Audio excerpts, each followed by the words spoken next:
Good evening. I have a strange relationship to New York City. I was born there and spent the first most formative years of my life being pushed around a stroller, going to museums, playing in Central Park. So, because all of my core memories were formed in this great city, New York, when I visit it, it feels like home. The smell of piss, the sound of honking and construction, the volume, the pace everyone walks at. It's all so familiar. And yet, I don't know my way around. I get disoriented. I feel lost and look like a tourist. And in New York, that's the last thing you want to look like.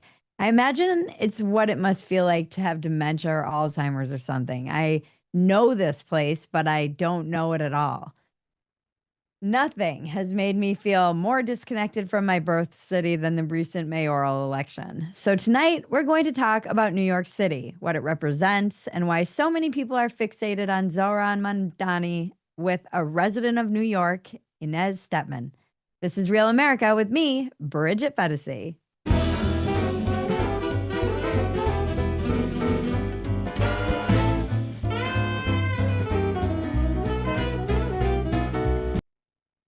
From where we sit right now, unless the polls are completely wrong, which they might be, it looks like Zohran, an avowed socialist, is probably going to win to be mayor of New York. This confuses me because when I think of New York City, I think of an entire city of millions of hustlers, not people looking for handouts per se. As Jay-Z said, and since I made it here, I can make it anywhere. And this has been the beacon of hope and the promise of America.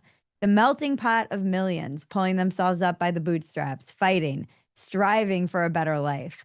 And that is why I care who their mayor is. But why does the media care? Why do you, if you do? Maybe you don't. Why do other Americans? What other city draws this sort of attention? What other city's mayor even gets this kind of focus unless their city is burning down, Karen Bass? Does it say something about America that Mamdani is the front runner for this race? New York has always captivated the imaginations of people all over the world. Two of its many nicknames are the capital of the world and the center of the universe. George Washington was in New York when he got a copy of the Declaration of Independence, 5 days after it was published. Every inch of the city feels iconic. The Statue of Liberty, the Brooklyn Bridge, the Empire State Building, Grand Central Station, Broadway, Coney Island, watching the Macy's Day Parade on Thanksgiving, watching the ball drop on New Year's Eve.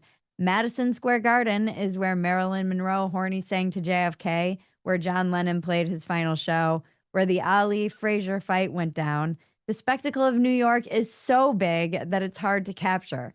Times Square would leave the Romans and Egyptians speechless. If a caveman time traveled to that skyline, he dropped dead into a hot dog cart and everyone would step around him because they'd just assume he was another homeless guy.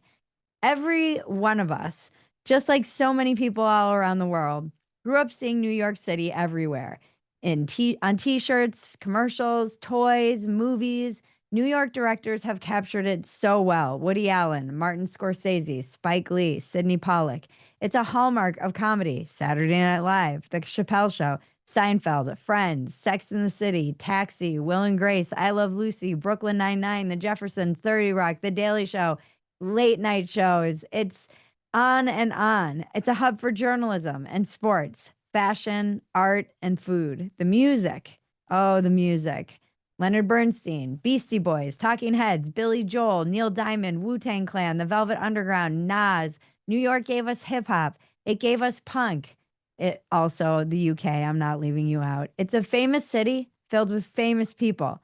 Even the OG Superman, Christopher Reeve, was a New Yorker. Donald Trump, the most famous man alive right now, is a living expression of New York City. So much of Trump is a result of New York City. And New York has got scars deeper than most cities. 9/11, COVID, the Wall Street crash, Son of Sam.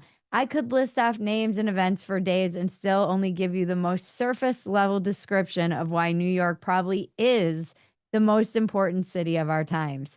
Economically, politically, culturally, it's truly unmatched from the UN headquarters to the stock exchange, Empire City, the original melting pot, Gotham, the Big Apple, the city that never sleeps. It does feel like it's the center of the universe. But the real power of New York is its people. Today, there are more than 20 million people living in New York. Who knows how many people have lived there since its founding? Billions, probably. I'm not a mathematician, clearly. New Yorkers are tough. They talk like it, they act like it, they live like it. Their blunt accent is proof that in America, we don't speak the Queen's English, and thank God for it. It's hard living, and not for the faint of heart. When I asked my friend why New York and New Yorkers have such a main character energy, she said, because we have to delude ourselves to live here. And that is the greatest answer I've ever received. Our guest tonight is Inez Stepman, a legal analyst for independent women and a resident of New York City. She is going to pop in to talk about the mayoral election, New York, what it means. And we want to hear from you. I know a lot of you have thoughts about this. Some of you have emailed me and told me that you were there for 9/11 or that you worked in it. And we want to hear it all. Nothing is off the table. What does New York mean to you? But first, some quick housekeeping. All right. If you want to be called on, you need to be on Zoom, on camera, and you need to virtually raise your hand by clicking the reactions button. If you aren't on Zoom and want to be a part of our virtual live audience right now or in the future, click the link in the description below to get the Zoom link, or just go to tway.tv/Bridget Zoom. The Zoom link is the same link every time. So once you register and sign up, save it somewhere, and it's always your virtual diner. The voice of God you're hearing is cousin Maggie. Hello, everyone. Many of you already know her. She's my cousin and co-producer. We make a lot of other stuff together, like Dumpster Fire, Walk-ins Welcome, and all the other content you can find at Phetasy.com. Maggie is going to be monitoring the chat. If you have something to say and you raise your hand, Maggie will message you privately to find out what you'd like to talk about. She's going to make sure that we stay on topic. We can't guarantee we'll get to everybody, but we will do our best. And everyone knows my number one rule is don't be a dick, although I might waive that since this is a New York episode. And in the spirit of New York, maybe be a little bit of a dick. Just enough of a dick that you would get by in New York. And now a word from our sponsor, Quest. I'm trying to make my health a priority, and that's why I love Quest. Quest simplifies the medical testing process significantly, especially if you're dealing with an HMO like I am. You don't have to wait weeks for an appointment to see the doctor and then get a referral and wait weeks more for an appointment with a specialist that you might need to see. Quest offers over 150 of the same tests trusted by doctors, including diagnostics for specific ailments like STDs, chronic conditions like heart, liver, and kidney disease, as well as testing that is almost never covered by health insurance like fertility and advanced women's hormone testing, like people like me and perimeno. Quest also offers broad packages of tests that go way beyond the standard tests you typically get in an annual medical checkup visit. Concierge medicine and functional medicine doctors charge thousands of dollars for these types of workups, and Quest offers them for the price of a night on the town. Your health and well-being is very well worth it. Visit questhealth.com and use the discount code REALMAY25 to get 20% off your purchase. That's questhealth.com, code REALMAY25 for 20% off. There's a link in the description below. All right, let's get to it. I want to hear from all of you, but first, let's bring in our guest, Inez Stepman. Oh, it's such a pleasure to speak to my brilliant friend. It's such a pleasure to speak to my flattering friends. Oh, how are you doing? How's New York? It's good. Thank you for that lovely monologue. Honestly, on the right, you just hear so much crap being talked about New York all the time. And Yes. some of it, much of it accurate, but there's so many great things about the city.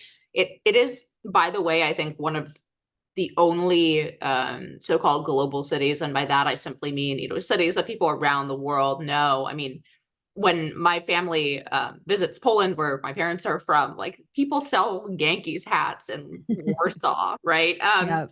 It's known around the world, but unlike so many of the cities that are known around the world, I think New York really retained its American character versus, I don't know, like, for example, Milan, I find that it is sort of missing an Italian character. It really is like a global European city. Mhm. I love the Americana of New York. I love the skyscrapers. I love the energy. It's something that either exhausts you and annoys you or energizes you and makes you like want to get up in the morning. And I'm definitely in the latter category. I do love this city. But that being said, we have a lot of problems and we're about to elect an idiot.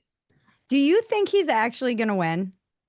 I do. I mean, there's that bubble of hope that Cuomo will squeak it out, but it's just so depressing to vote for Andrew Cuomo as Hmm. well. So I myself, Yeah. on the fence, I am officially an undecided voter. I don't know if I'm going to feel good about my vote by voting for Sliwa, or I'm waiting till the last second. If I see a poll where Cuomo is, within a few points and might actually win, then, I'll bring my vomit bag or perhaps an vomitorium because he is as bad as he is better than Mondami. Yeah, I think that's part of the problem here is that he's so uninspiring. He's just, and it's felt like this he didn't even, say what you will about Mamdani. I've seen a lot of the stuff that he's done for his campaign. He's young, he's got energy, he's creative. In many ways, he represents the spirit of kind of hustling, and he did that cool, like, he just comes up with creative ways to campaign. He seems like he's out there knocking on doors and making an effort. And Cuomo, this is just from my experience of this from the outside, feels very entitled, like he doesn't have to make an effort, like he just kind of deserves this like weird establishment democratic mentality of just like I deserve this because I don't know why. Yeah, I mean, you just nailed it. As somebody who voted for Sliwa in the last election, supported Adams, I would have been much more comfortable voting for Adams. I wrote a column for Tablet basically saying Eric Adams is my mayor. I love him. I think he's been a great mayor, actually. I think he has a really good record on the things that actually matter. Of like, first and foremost, crime has been getting better. It's still bad in New York, but it's much better than it was in 2022. And he had a good record on that. He's like, there are fewer rats in New York because he changed the garbage pickup schedule. Like there's just like little quality of life things. He increased summons for the people going 30 miles an hour on e-bikes. That I'm way more worried about getting hit by one of those guys than I am about getting hit by a car. Yeah. Some pedestrians have a dance in New York. The e-bikes, especially driven by people who do not have driver's licenses and who last drove in Mumbai, um, they, Yeah. they are a real hazard walking around. So like all these quality of life, like things that shouldn't be political. Nobody wants to get mugged on the subway. Nobody wants to sit next to a schizophrenic. Nobody wants to be beamed by someone going in the wrong direction on an e-bike at 30 miles an hour because we're actually living that walkable city dream that the left kind of spurgs about, right? Mhm. Nobody. You'd think those would be apolitical things, but in any case, you nailed it. I have barely gotten any campaign touches from Cuomo. I just got my first one today from some PAC that says like Sliwa can't win, vote for Cuomo. But this is the first text I've gotten for them. I've gotten harassed by Mondami canvassers every time I go to the park. I have gotten a ton of texts and mailers and stuff from Sliwa. Andrew Cuomo is not trying. Yeah. Big message is so out of touch. His major message is that Zohran has never had a job and doesn't know how to like run government. That's a benefit to most people who remember the tenure of Andrew Cuomo running the state. So Right. like it's all very out of touch, and it reminds me of the dynamic. A lot of it reminds me of the dynamic in 2016 in the Republican Party, where the more the establishment cries, the stronger the outsider gets. Um, in this case, the outsider is very, very dangerous, and I'm really not looking forward to his tenure as mayor. But unfortunately, my hope is dwindling that that's not what we're going to get. I'll put it that way. What do you think is going on in New York City that has inspired so much enthusiasm for him? Well, I think there's really two. They're separate trends, but they combine into something that I think, really doesn't actually represent the city. So, people talk about New York as a very blue city. It's not that blue compared to other blue cities in America. Hmm.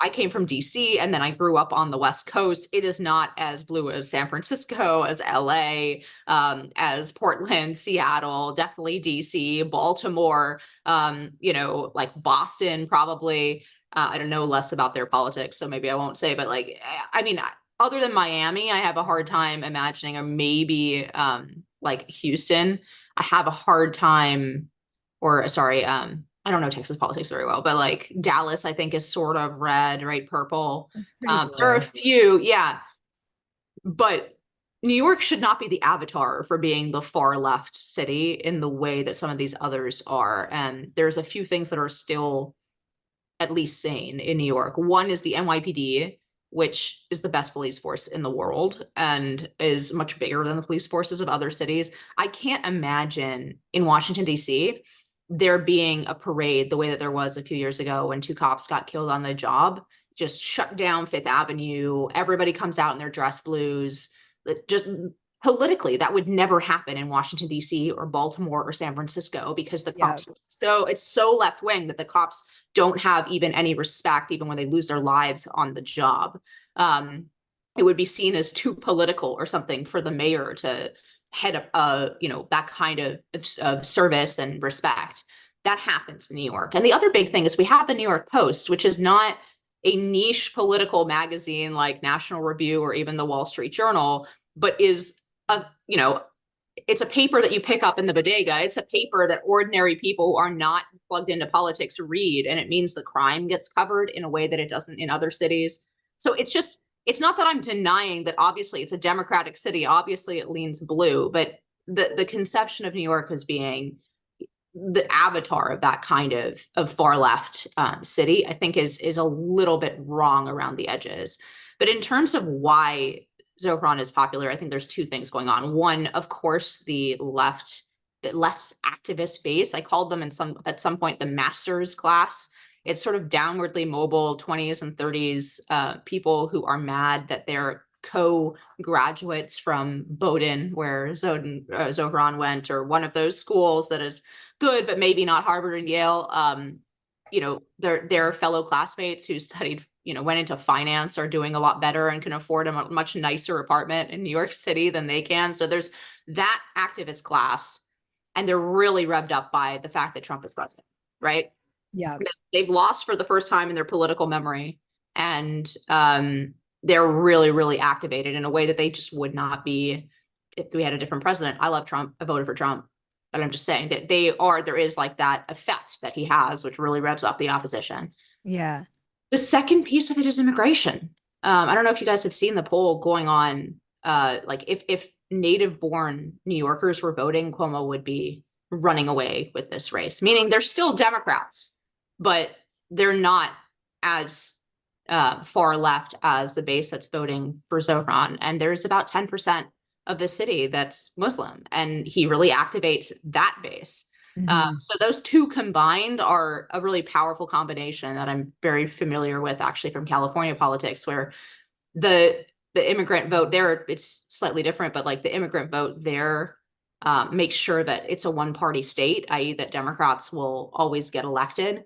But the direction within the Democratic Party is not determined by, in California, Hispanic immigrants who are more sane. It's determined by, activist people with master's degrees in San Francisco and LA. They are the ones who pick the primary guy, and then the primary guy wins because he has a D next to his name because of this big immigrant vote. So I think it's a somewhat similar dynamic in New York. That's interesting to me though, because I mean, here in Texas and in a lot of the places, it's the immigrant vote is a lot of the times more conservative, especially Muslims, I would assume are usually voting more conservative.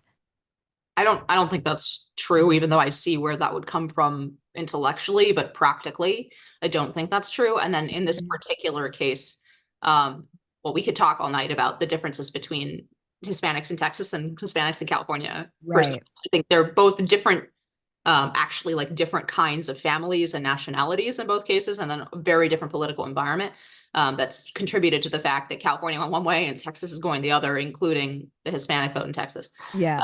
But in the case of New York, I think specifically, now I actually don't think that Zohran is a Islamist or that meme that's been going around, because I think he really wears his Muslim identity and religion as a kind of card in the intersectionality game.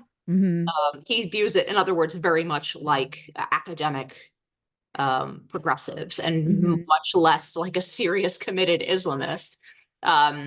That being said, a lot of serious committed Islamists who now reside in New York City are really happy to elect one of their own, quote unquote, meaning Muslim. And Right. you see that as a kind of cultural takeover. So I expect that turnout for him will be way higher than it would be for, I don't know, for any other Democratic nominee.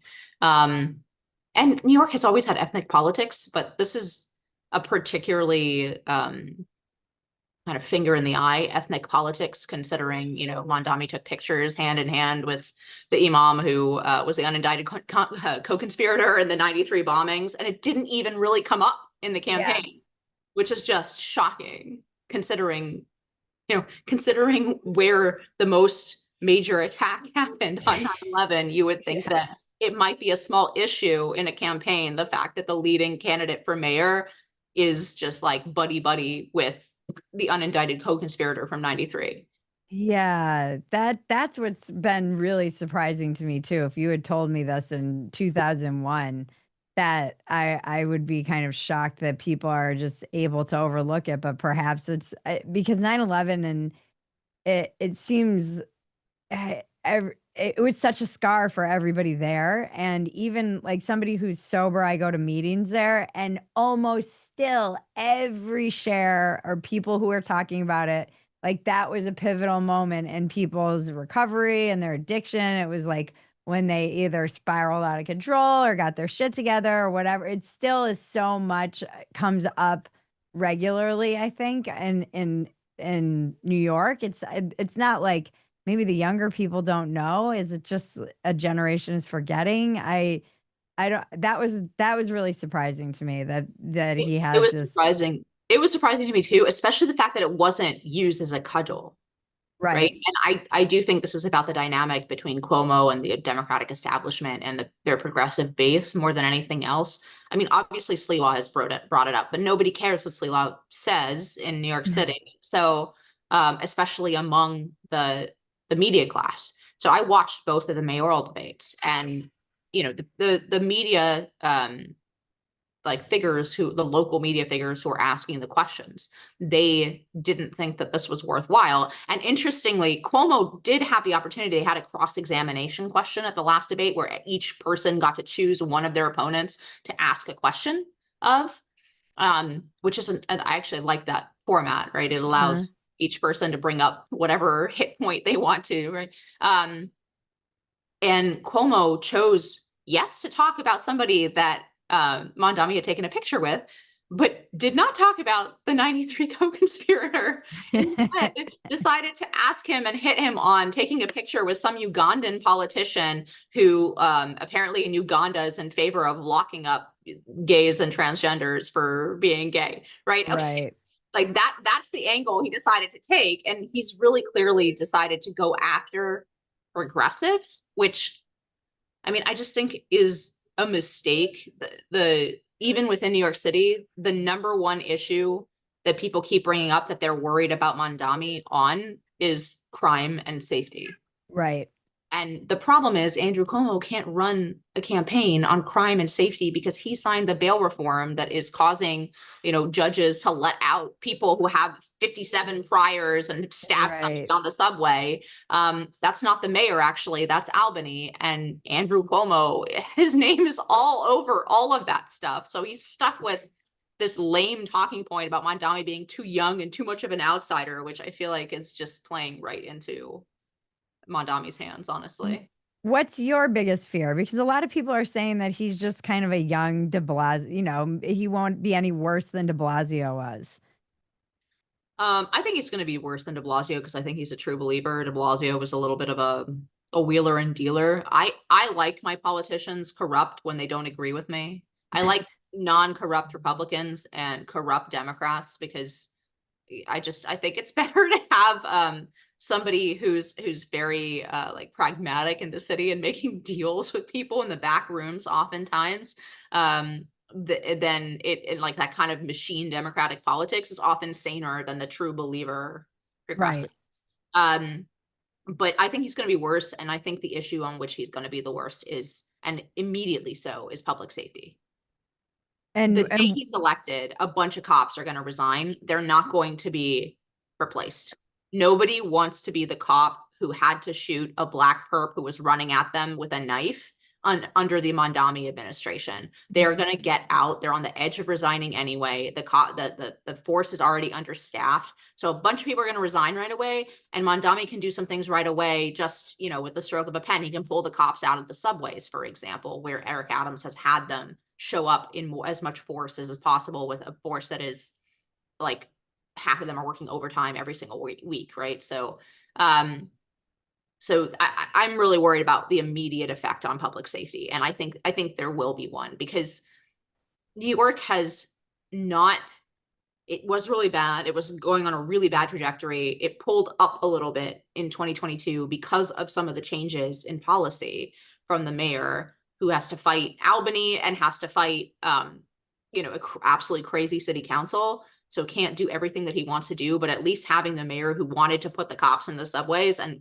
wants to support the police and wants to not use them as a political cudgel in, I don't know, racial reckoning or whatever. That has made a big difference in New York.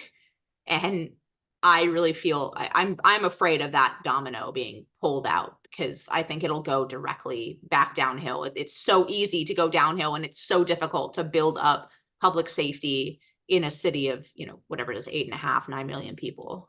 Yeah, it did seem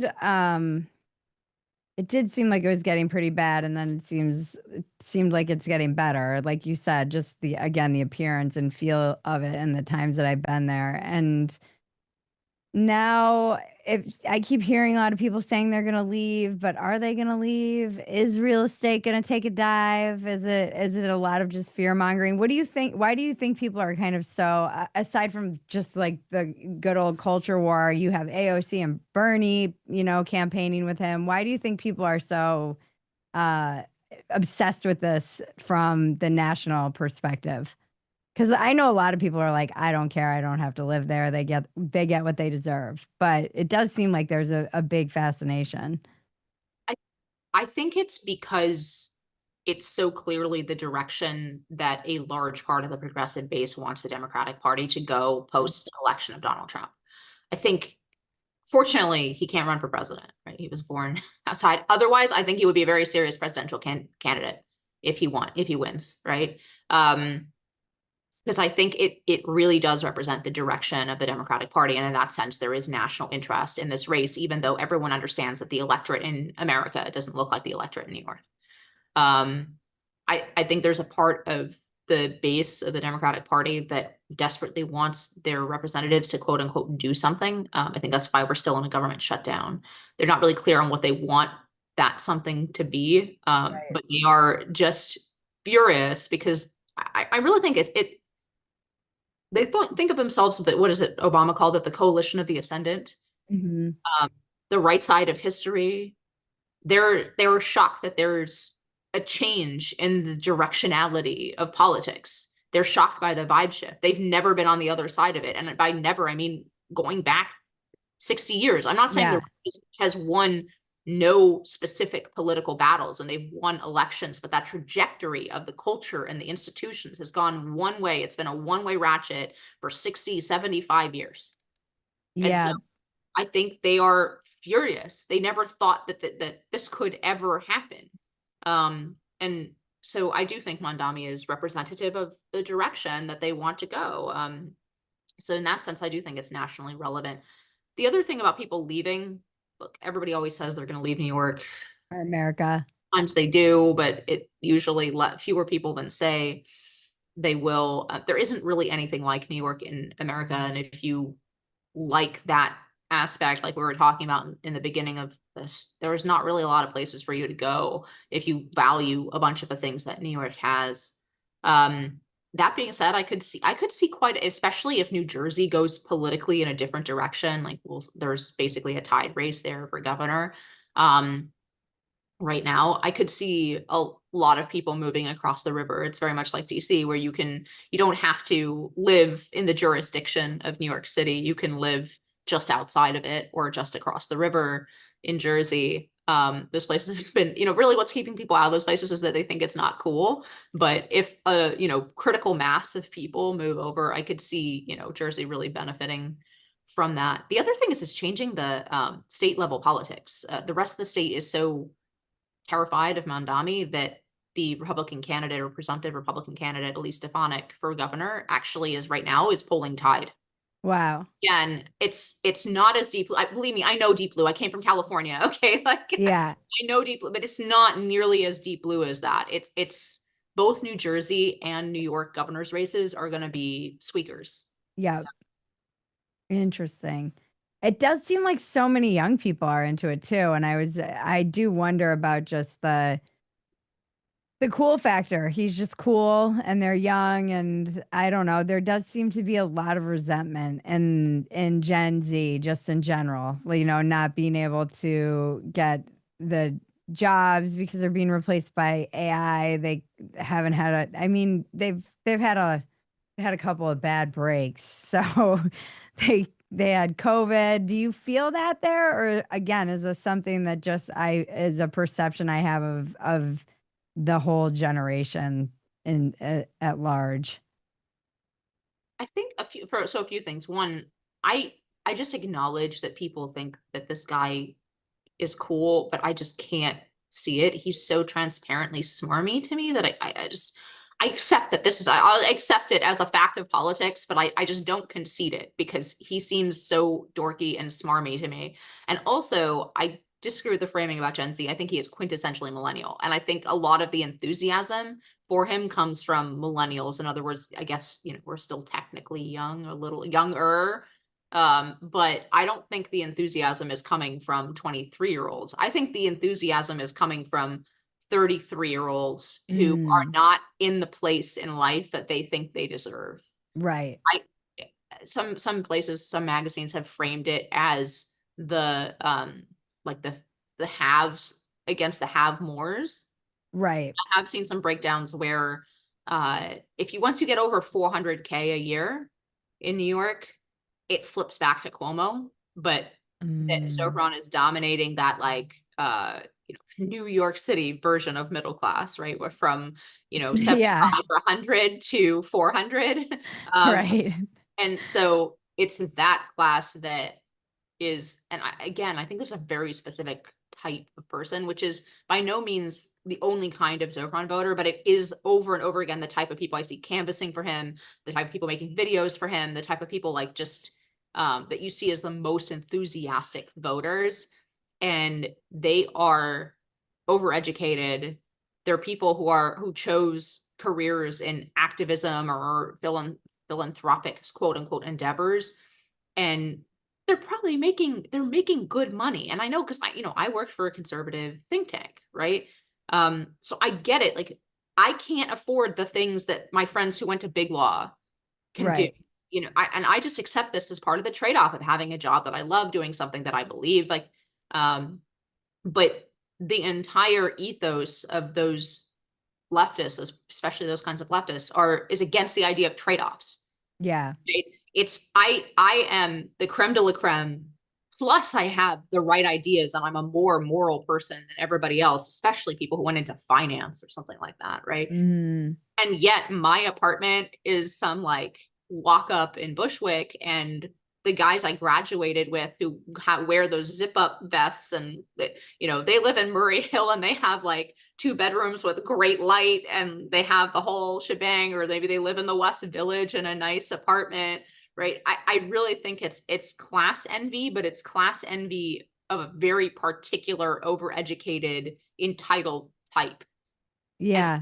it's combined with that ethos of, it's class envy plus the idea that making money is evil. It's just like a very weird, toxic stew of psychology, I think. But It's I really think that's of the activist class that really has come out for Zohran, has walked precincts for Zohran, the ones that put the big signs in their, in their like brownstones and stuff. It really is that class of people that is most excited about him. And there is a very particular profile, and it does yeah. have to do with envy, It's so fascinating to me. We have a entitlement couple. and envy. Yeah, that's what it feels. That's always like the weird. It's like a unearned entitlement that's very fascinating to me. We have some hands raised, so we'll take some comments or questions or whatever if you don't mind. If you have to go, you can, but we'll hear from some people. Who's our first guest? All right, first I'm going to bring up Haley. And feel free to jump in. Asking you to unmute there, Haley. Hi. Hi. Bridget, I'm a huge fan. I love you very much. So thank you for this. Of course.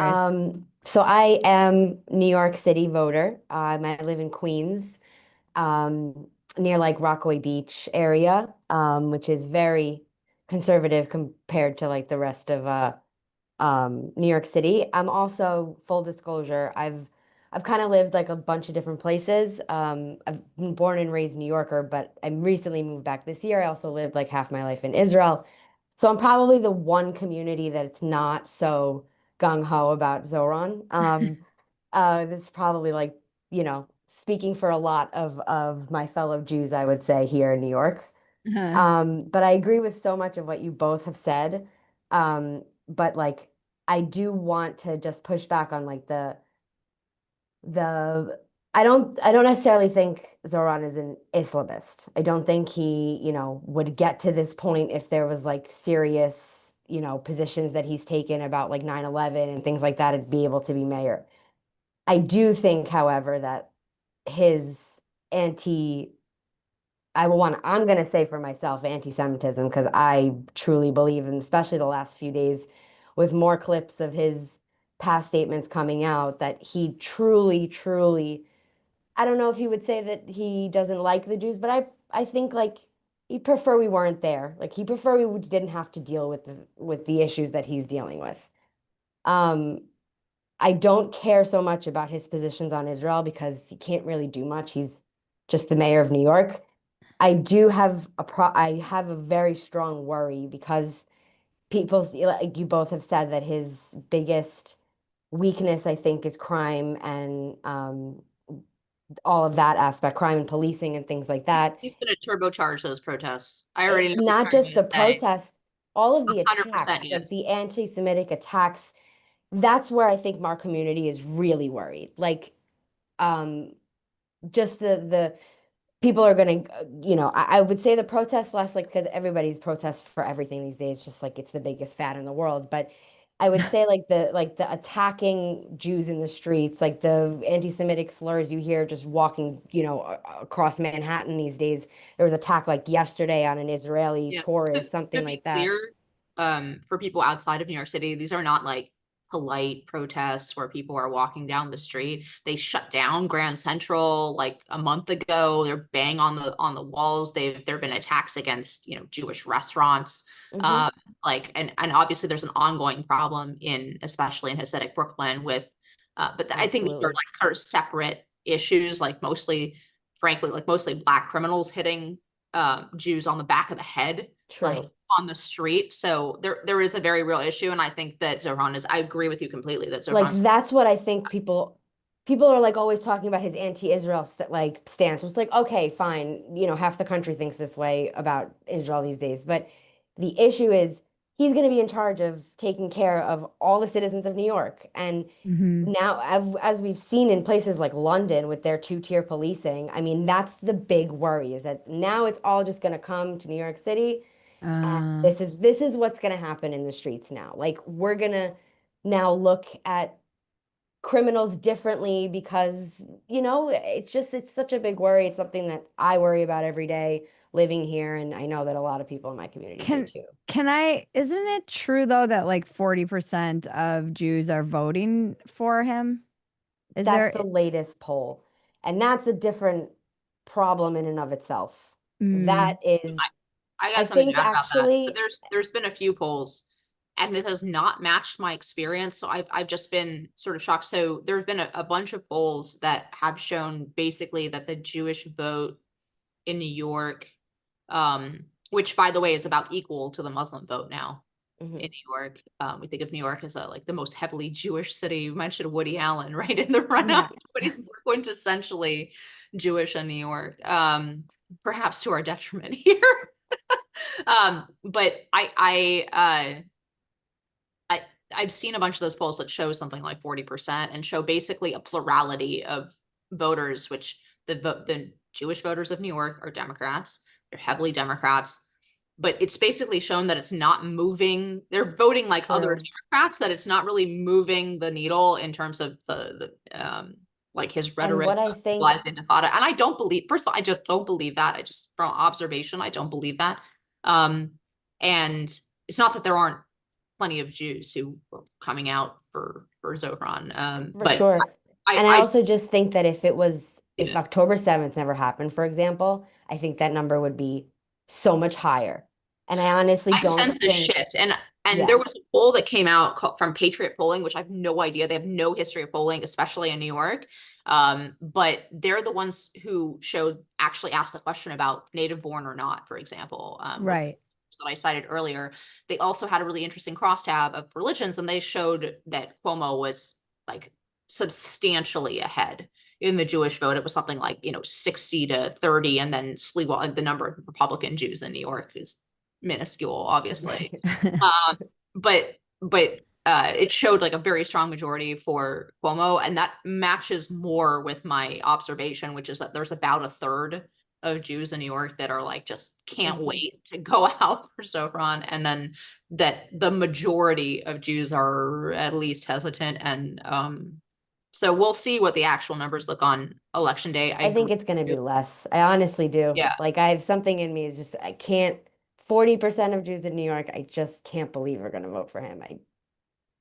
30 sounds first of all, more. we're talking about between a third and 40%, but the point is that in some of those polls, it doesn't seem that different from Democrats overall, and that Mamdani is winning the plurality. The poll that the Patriot Polling came out with saw like basically there's twice as many Jews voting for Cuomo Yeah. as would for Zohran. So we'll see what it actually turns out as. I do think that's an issue. I definitely, specifically the protests and the turbocharge stuff, about whether or not he's an Islamist. I want to be really clear. I'm not disavowing the idea that he's an Islamist because I'm scared that it's politically incorrect, like a lot of people seem to think. I simply, when I read, for example, his father's scholarship, They don't know you. yeah, when I read his father's scholarship, I think he's actually an academic anti-colonialist. Right. I don't think that he's actually very religious. I don't think that he's going to usher in Sharia law. I don't think he has any of those inclinations, simply because I don't think that's the direction. What I think he is anti-Semitic, and more importantly, anti-Western. I think he believes the same things that that academic branch believes, that anti-colonialist branch believes about both America and Israel, that we're both settlers. 100%. Right? 100% agree. Everything that we have built in the West has been built on the backs of the global South, of of stealing their resources and abusing their labor. Sorry, my baby's crying. I hope you can't hear that. I just think his mode of thought is not Islamist. I think he's unfortunately something that's very common more in our university track. I do think that he has very little allegiance to America. He became a citizen 2 years before he ran for office, like a year and a half before he ran for office. He obviously became a citizen just to run for office. Yeah. His picture says that he's not an American, right? I think he does not have an attachment to this country. I do think he's sort of a global floating class. In his case, his dad's an academic, his mom's a film director, right? Yep. This global elite class that floats between cities of the world. I don't think he has any particular love for New York City, and I don't think he has any particular love for America.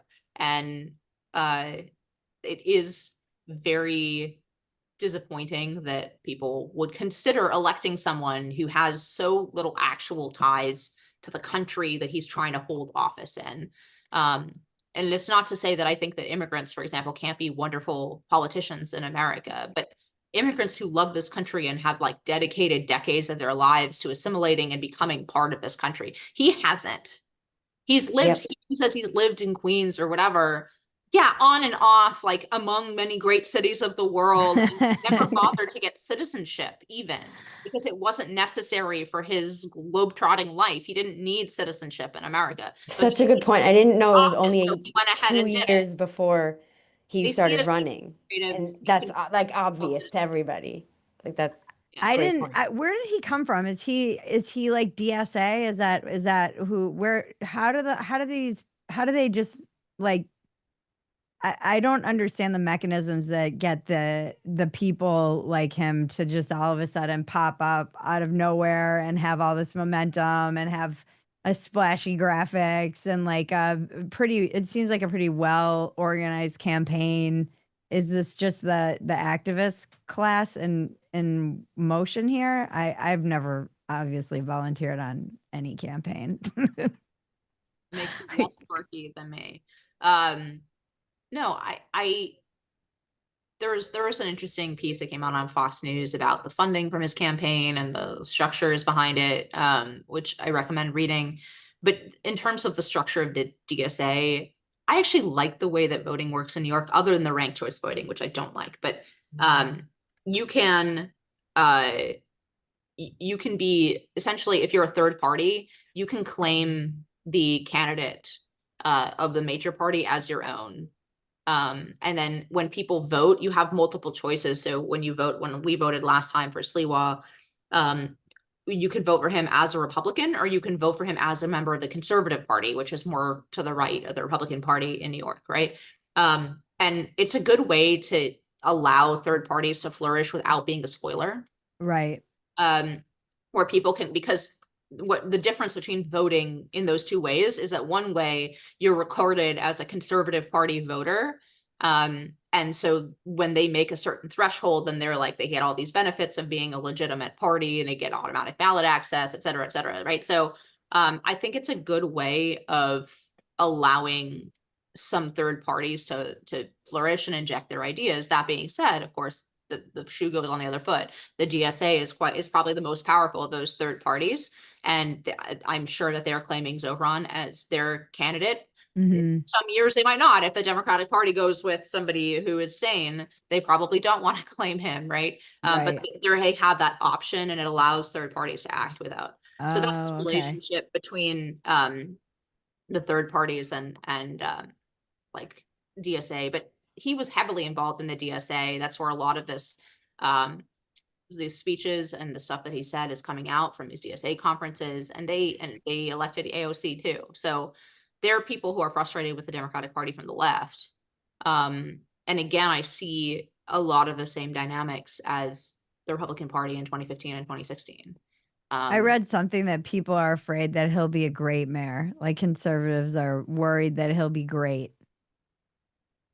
Look, if he wants to, expand policing in New York City, great. But I just don't think he's going to do it. I think he's a true believer.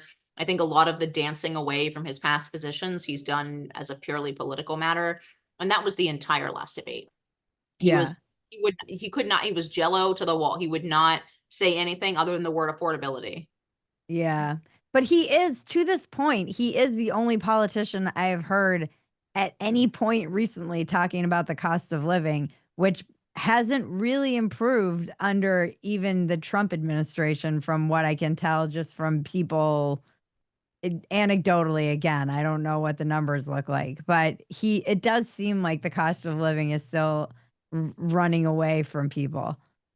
I mean, I think there are structural problems, but I do think there's been quite a difference. I mean, I just know with groceries, there's been quite a difference. Yeah. I mean, at one point, the eggs in my bodega, which I don't shop in for eggs because they're expensive, so bear that in mind, because it's like a little cornered market. Yeah. But at one point, they hit $18 for a dozen eggs. Okay, right now, it's like $7. Okay, so Right. that's come down. I think first of all, I just don't agree that, I mean, every politician in New York City talks about affordability. And it's Okay. obvious, it's just so fantastically, exceptionally expensive to live here. I know that there are affordability problems in a lot of places in America, but here it's especially bad, and the cost of housing is the number one problem. So I don't agree that other politicians haven't talked about it. I mean, every politician here talks about it. The question is, what they think is to be done about it. Mm, The second thing is there are real, I'll agree with with Charlie Kirk here and say that there is a real long-term structural problem with affordability, specifically of housing, of healthcare, of childcare, and what was the last bucket, and of a higher ed, right? yeah. Each one of these things, and there are people who want to sort of how do you say it? Just be a little dissemble about that by saying that, flat screen TVs are a lot cheaper, your phone's a lot cheaper, your internet's cheaper, right?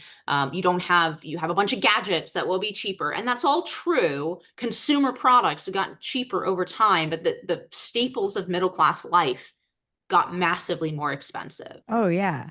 But that is not something, I do think that's something that's going to be a major pain point in our politics. I think it's a large part of Zohran's appeal. Mhm.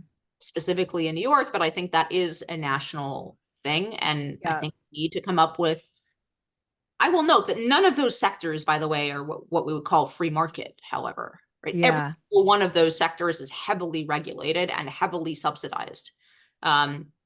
So what the solutions are, we can have a conversation about, but I do think that those are the middle class pain points that are popping up over and over again and will continue to pop up over and over again in our politics.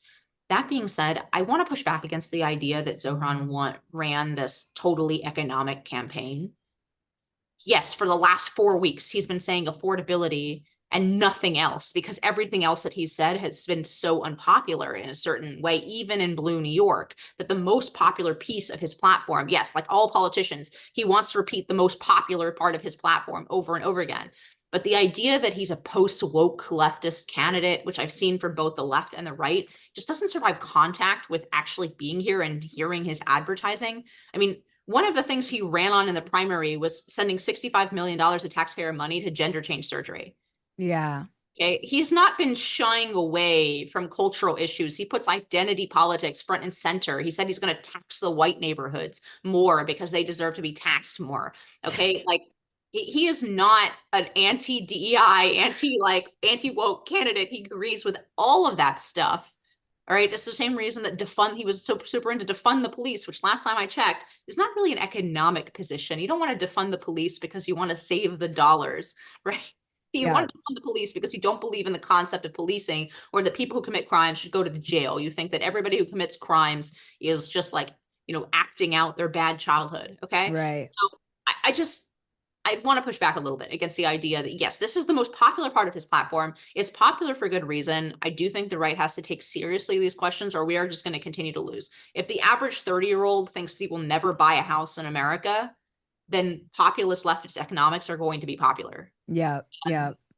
I So feel like that's why yeah. people are really paying attention to this in particular, because even more so recently, because of exactly that messaging is resonating with people who feel that pain point that you're describing. Because it wasn't really until recently that it just like popped into, and it was really when he did start saying affordability that I feel like that those people are now they're like, I can relate to that. Yeah. I mean, I think it's the most popular part of his platform. I've seen, especially actually, I guess on the right, I've seen a few people write pieces. This is going to be the shape of the left that's actually going to win. Right. And the right has to understand the populist leftist economics are popular. And I agree actually with a large part of that thesis. I think Zohran's a really bad example of it. He is not post woke. Okay. He is the most woke. Yeah. He just is focusing on the most popular part of his platform, which is why he's talking affordability. But name a single issue where he is on the other side or even neutral. So name a single cultural issue. He's not. Yeah. He's on the far left of every single cultural issue that there is. He doesn't believe that men or women are, physically different. Okay. He believes that we should throw in a ton of taxpayer money in order to keep illegal migrants in the city. right? He thinks that the police are an oppressive, and this is an interesting one, anti-queer institution, right? Like he poses with drag queens. He like there's no reality to the idea that he doesn't embrace the hard left on cultural issues. He embraces the hard left on every cultural issue. He Interesting. just centers, quote unquote, okay. He centers to some extent the most popular piece of his platform, which is economics. And that itself is kind of scary because this is not his economic platform is not something reasonable like, oh, hey, like we need to start coming up with solutions for people who are really economically struggling. It's let's open state-run grocery stores. So, I mean, his economics are also extremely far left, but I don't know. I'm just pushing back because I feel like there's this meme online that he is the post-woke economics only candidate, that he doesn't care about anything other than affordability and economics. And I think that is honestly right into what he wants people to write about him. But I don't think it's true. Based on the ground, I just don't think it's true. It's not. His canvassers are talking about trans rights. Okay. Yeah. Thank you, Haley. Thank we have you, one Haley. more hand raised. Yes. Thank you. Nice to meet you. Oh, wait. Oh. All right. And I'm going to bring then up Kelly. we'll wrap it up so Inez can get to her potatoes. Hi, Kelly. Oh, we need you to unmute. She's trying. There we go. Okay. I got myself unmuted. Hi. So, Hi. I made a prediction to my husband a couple weeks ago that I said to him that I just don't think that Fox is going to stay in New York if Mamdani is elected. And it made me start thinking, I was curious how long Inez thought that that corporation offices, that businesses will just start leaving New York, because I know it's the financial capital of the world, but at the same time, corporation offices, businesses, all those things, they can go anywhere at any time and still do business with anyone. So I'm just wondering if it's going to be like when everyone started working online and Californians could move to Florida or Texas all of a sudden, is it going to be like that where just in the first year everybody's just going to cut and run?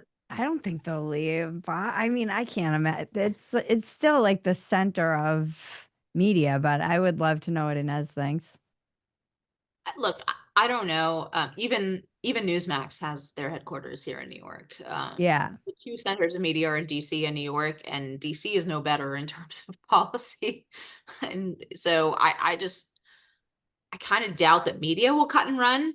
Other kind of corporate interests, yeah. I mean, like I said, I don't think they're going to move randomly across the country because it's really hard to shift talent across the country in that kind of one and done move. And it's what's kept California in business for so long, right? It took decades before the exodus really even made a dent. And even so, I mean, judging by housing prices, people still want to live in California. So yeah. I just think people are going back. Yeah, people are going back. People are going back. Yeah, that's scary. My in-laws still live in California. Good luck. You just can't. It's the weather. Like you. Yeah, I mean, you come California from that weather and you if move California to like. had the weather of Detroit, it would look worse than Detroit. Everybody would yesterday. Yeah, it's the weather. It's a cult of the weather. But that being said, could I see, for example, especially if New Jersey gets a Republican governor and starts cutting some corporate taxes, could I see a move across the river where people don't really have to move, right? You can still live in New York. You still have the same talent pool. You still have, it's the same issue DC has where everybody just moved across the river into Virginia during COVID. Yeah, I could see it because within the tri-state area, if there's some real competition in terms of the taxes offered, in terms of the economic incentives, I could see people starting to move across the river. Yeah. In a way that has not happened, like I said, almost for purely kind of vibes reasons. Yeah. I think that at some point the economic incentives will overcome the vibes. And Interesting. so I don't know. That's just, I don't know. It might be totally wrong. It might be a prediction, but especially with the more people working remote, especially if there is a real choice in policies, because right now there isn't. Hmm. Why would you move to New Jersey? Why would you either have to move wholly out of the area, which has all kinds of opportunity costs, or you have to stay. But if there becomes a real choice between Mamdani, New York, and basically like red New Jersey, I do think that a lot of corporations are going to start, thinking, well, maybe we'll just like get a much cheaper building in Jersey City, which is technically in a red jurisdiction, and we'll pay massively less taxes. And we will be outside of Mamdani's jurisdiction. He won't be able to make us the kulaks of his revolution. I think that's a much more realistic proposition than a bunch of the like finance capital uprooting and going to Austin or whatever it is. Yeah, no, it's not happening. I keep telling my husband, I'm like, we're gonna have to move to New York, aren't we? He's like, no, he's never even been, but All right. Thanks, Kelly. You should move to New York Thanks. so you're here with me. I know. I know. There's it because I was born there, there is always that like weird homing device. Thank you, Kelly. There's that always weird like I want it like ET phone home. I always feel drawn there when I was a kid. That was my dream to like be a novelist and live in New York or be on Broadway, and I don't know, those like core things die hard, and yeah, there's I still should disclose, like, we ourselves are thinking about getting out just outside. I'm not like leaving, yeah. but we're thinking about getting outside the city limits. Yeah. How There's come? a few different options, but I love the city. I really like, I love this city, but if it becomes too dangerous to take the Yeah. subway, it's a problem. Where would you go? Like Connecticut? No, we're looking at like a little bit up the Hudson or Oh, like, got it. across the river or whatever. Yeah. I mean, it's Yeah. nothing is certain, but I thought I would be here. Honestly, I thought I would be here. Like, I want to grow old here. I Yeah. love the energy of the city. I love raising a child in the city, which you don't hear often. But Yep. there is already, we're on the cusp of all of these crime problems, and it could tip either way. Yep. And one thing I'm not going to tolerate is being afraid to walk down the street. Well, that's why my parents left. Was Yeah, it, you it lose was everything that's 1980? good about the city, right? Like, if you Yeah, it was walk crazy there. to your dinner or walk to a show or walk to, if you can't walk around after the sun goes down without fearing you're going to be mugged, like, you lose access to everything that makes the city wonderful. Yeah. And it changes those, like, I found this is why I left LA. Those the cost benefit analysis changes when you have a kid, because suddenly now it's not just you worrying about yourself. You're like, oh, what if this crazy person turns and comes after me, and now I've got to take my kid and fit like it just You're much less changes. mobile, right? Like, I think What? all the time you're much less like, I was much less afraid when I didn't have a kid. Oh, Not totally. because I don't want to be stabbed. Obviously, I didn't want to be stabbed before then, but you're just much more mobile. Yeah. I Yeah. can jump, I can move cars, I can, Yeah. Yeah. I can put my head on a swivel, and I can kind of be situationally aware and get myself in and out of trouble. It's much harder if you have a kid, but I mean, there are so many great things for kids in the city too. I mean, know. there are so many great opportunities, especially since we plan on homeschooling.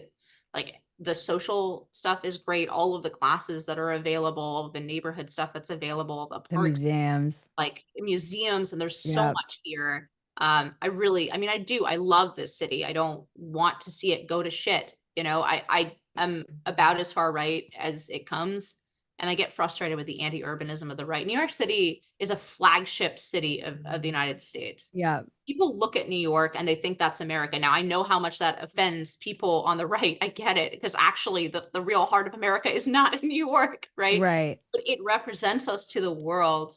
And like, it's such an American city, and it has an Art Deco skyline. Like, it's just Yeah.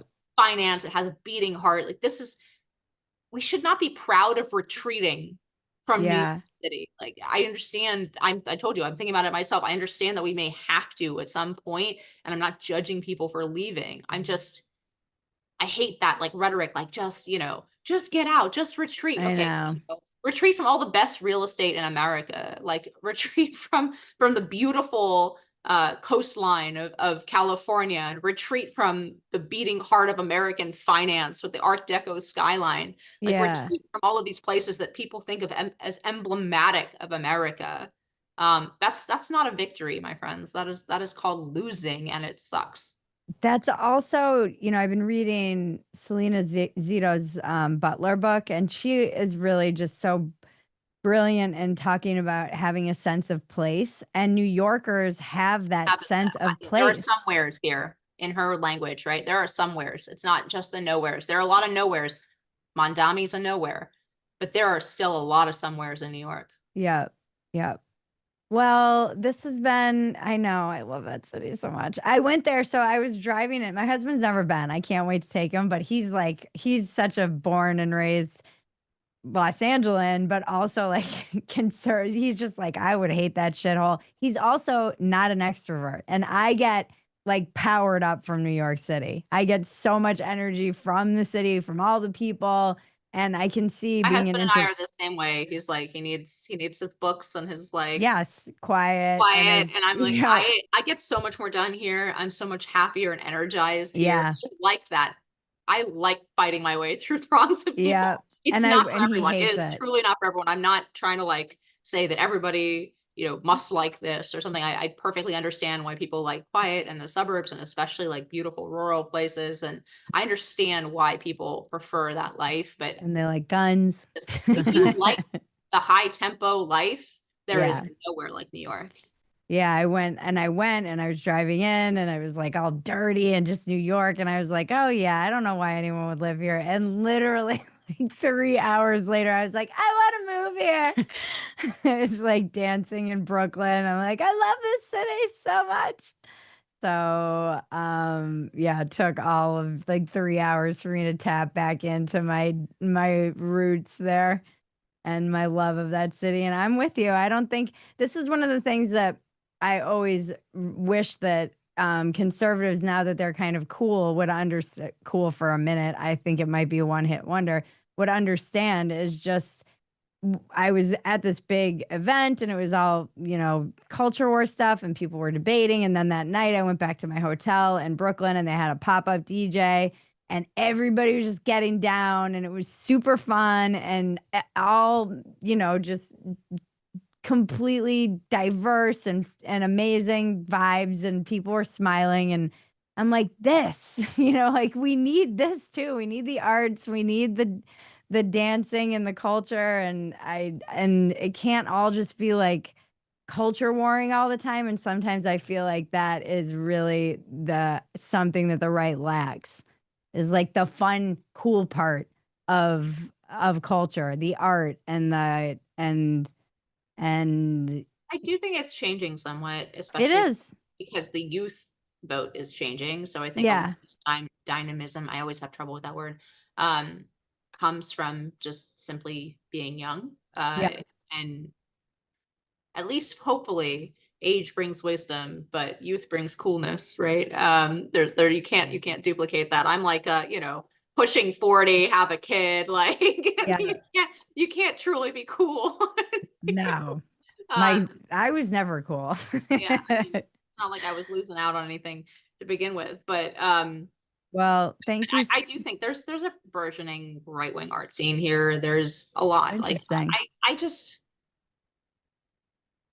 I agree with you. The right has undervalued all of those things. And then even when they do play in it, they play in it in such a kind of didactic way. It's almost Yeah. as bad as the left, right? It's like, we need right-wing art. Yeah. And it always comes out like crap. But I do like that there are new publishing companies. I think especially in the writing space and then the fiction writing space, there's some good movement happening. There's I have a favorite sculptor online who's like super Oh. wing, doing some really modernist kind of both an echo of the 20s and I guess I should say the 1920s these days. Echo of the 20s, but also like very modernist, very, very forward looking. I think the right so often falls into just repeating the Yeah. past. Like they think what's good is copying what happened before, which is not, it's just not, that's not how art works. You know, you can't just like make the same thing 50,000 times throughout Yeah.